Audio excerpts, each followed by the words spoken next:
In this video, we'll introduce the time value of money. In previous videos, we've talked about the tools that we need to develop a financial plan. Of course, everything that we're planning is going to happen in the future. So we need to have a way to relate to dollars that we expect will happen in the future.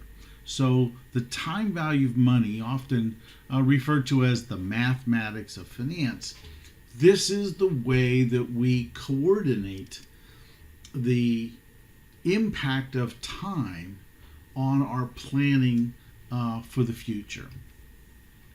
So obviously, it's influenced by time. The value of any given amount of money is generally greater earlier it's received. Right? So money is more important now. It will buy more things now than in the future.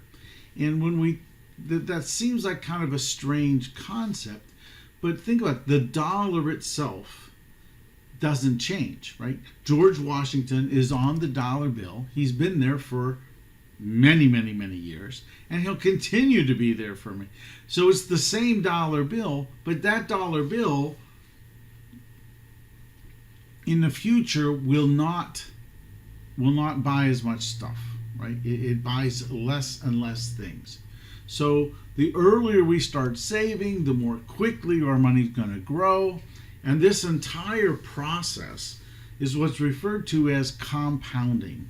And compounding is the process of earning interest on interest. We can apply it to single dollars, called a lump sum. We can also apply it to something called an annuity. An annuity is just a series of equal cash flow payments that are received or paid at equal intervals in time. An example, this might be a monthly deposit of $50 into a savings account. It might be the loan payment on a car that's equal every single month. So the first concept we're going to refer to is something called the future value of a single dollar. Again, we're employing the process of something called compounding, where interest affects interest. So to determine the future value, we need to know a few things. We need to know the amount of our deposit. We need to know the interest rate that we're going to earn. And we also need the number of years that the money will be invested. This will help us calculate this moving forward. Now, in the end, the time value of money is just simply algebra questions, right? It's a math question. The difficulty with it is that the formulas are sometimes rather intense because of the need, we're going to utilize exponents. When we go then to solve for things like time and returns, we then might need to take some natural logarithms, right? So, I mean, it can be rather intense, especially to those who are not of the mathematical persuasion. So what we're going to utilize, and this isn't the only tool you can use, we're going to use something called an Excel spreadsheet. An Excel spreadsheet, again, for this video, you can download these formulas that we use are all identified or can be found in the Excel program. So there's nothing fancy here other than putting everything in one spot so we can ask many questions to one particular worksheet. That will save us some time and effort in trying to understand how all these things work together. So in the worksheet, when you'll look at this worksheet, you'll see there are some yellow boxes. The yellow boxes all require data. In this case, you can see you have future value, present value, interest rate, and the time in years. And then we have something called the compounding frequency. And this, again, you're told how to answer this, but in general, the compounding frequency, if it's something that's called an ordinary cash flow, you put a 1. Or yes, if it's an annuity due or another type of cash flow thing, you would put a 0. Or you would say no. More on that when we get to those examples later.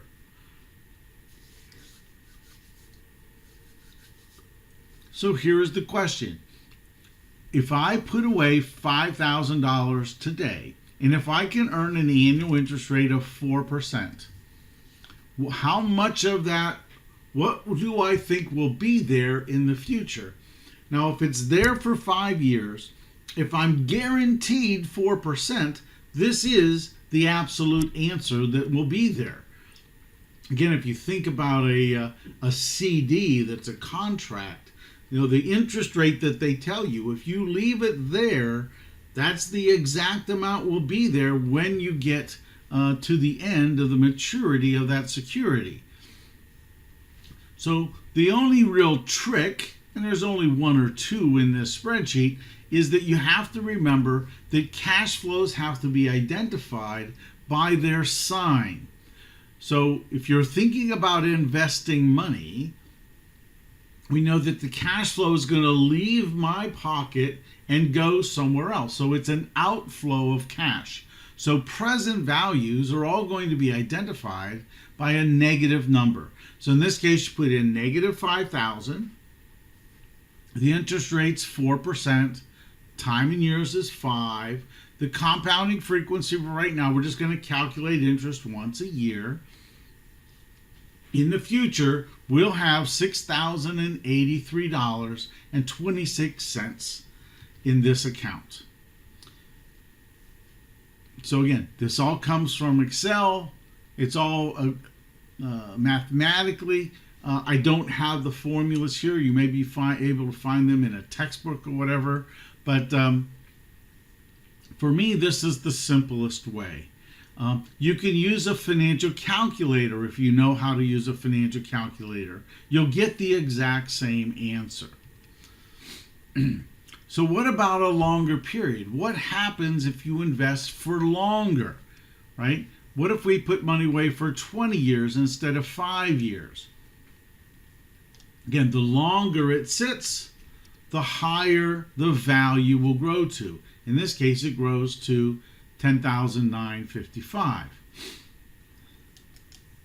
What about higher interest rates? Well, hopefully you understand also that higher interest rates is also going to grow to a higher value.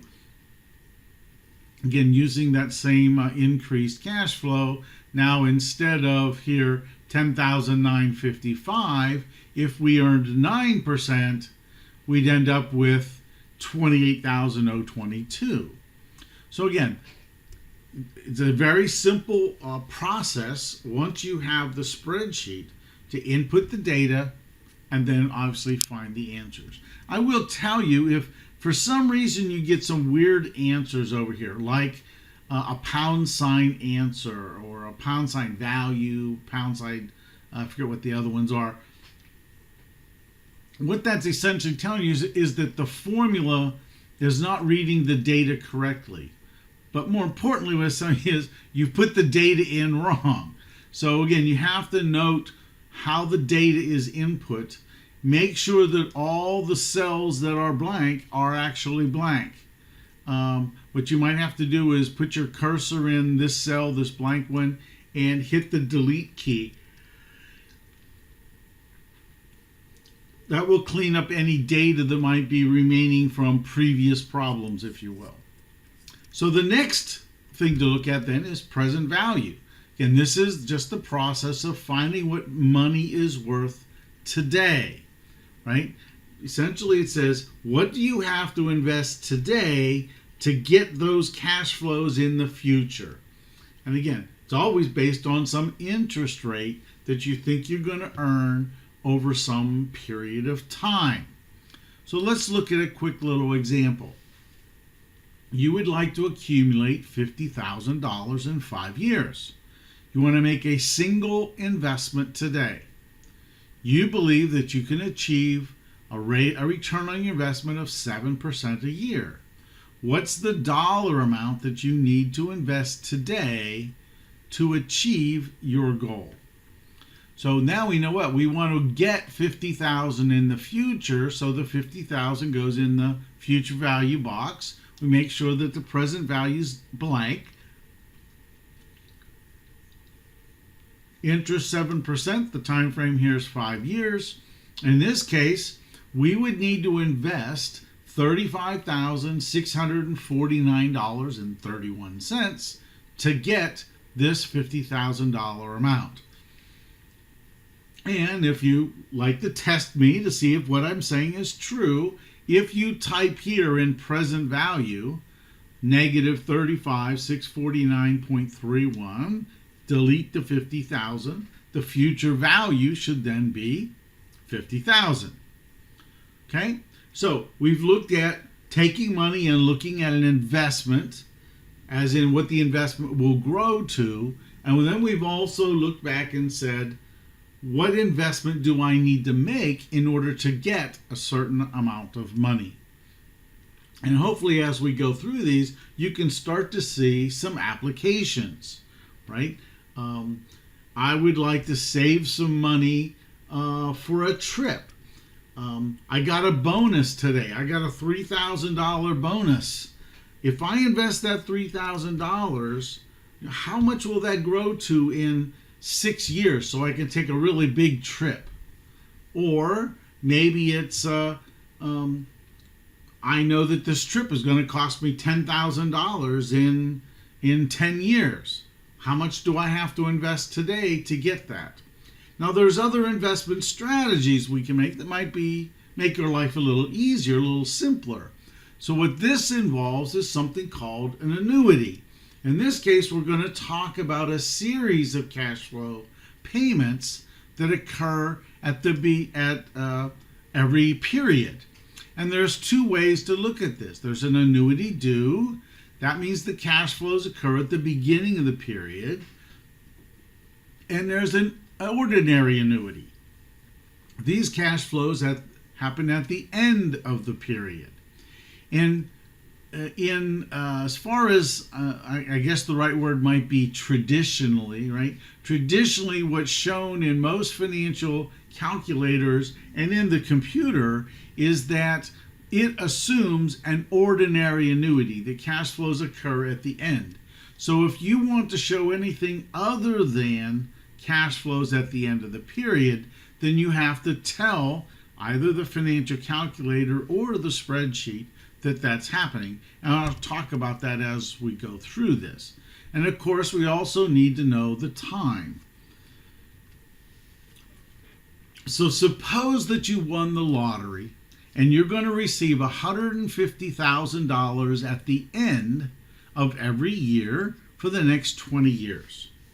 As soon as you start receiving these investments, you're going to reinvest them at your bank and you're going to earn 7% interest.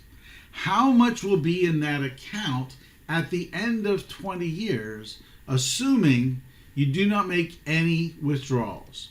And I've given you a clue here. We're going to assume here that this is an ordinary annuity. Now, there are videos that are provided for all of these different types of problems. So if you go to my YouTube channel, or if you're in a course, if you look at my website on the course, you'll find these videos. So how would we calculate this, right? So we've introduced some more cells now, right? So now we have these cells additionally. So what is the payment? That's our annuity. And then we have some other growth factors we can talk about. But in this example, you're going to get you're going to invest $150,000 at the end of every year, right? So again, this is an investment question. You're putting money away. Even though you're receiving it, we're investing it. We're not spending any of that money. So you invest $150,000 for 20 years and you earn 7% over that time frame. What will that grow to? In this case, you say, is this an ordinary annuity? Yes or no? So you put Y for yes, N for no. Sometimes it will give you other choices. A 1 is an ordinary annuity, and a 0 is an annuity due. So now we know that the future value, this will actually grow to $6.149 million. $6.15 million. So $150,000 a year for 20 years. That's roughly $3 million. That $3 million is actually growing to $6.1 million. So we can do the same kind of question, the same kind of problem, by asking about bringing money back to the present. The present value just says, look, if I want to receive some money in the future, how much do I need to invest today to get these equal payments? To kind of give you a nice example, this is a retirement question. When you get to retirement, let's say age 65, how much money do you need to have to receive, let's just say, $100,000 a year for 30 years of retirement? So it's a retirement question. So again, we just won the lottery, and now we're going to receive $82,000 at the end of every year for the next 25 years. Now a company has offered you a lump sum of $700,000 for these payments. And this is kind of like what, if you look at a lottery card, right, there's always, this is how much you can receive in bulk, or we'll give you this in cash. So this is just a question is, is it better to receive the $82,000 at the end of each year, or would you rather take $700,000 in payments? If you can invest your money at 9%, should you accept their offer? So here's the problem. Again, now you're going to receive this $82,000. What is that worth, right? What is this $82,000 worth in today's money if we could get it in our investment strategy, investing at 9%? Again, you see it's $805,000, right? So if I did it, right, if I just invested this at $82,000, I'd get $805,000, but they're going to offer me $700,000 for something that's worth $800,000. Obviously, I hope you recognize that we would reject this wonderful offer that they make us. So I'll talk to you in the next video as we explore more questions about time value of money.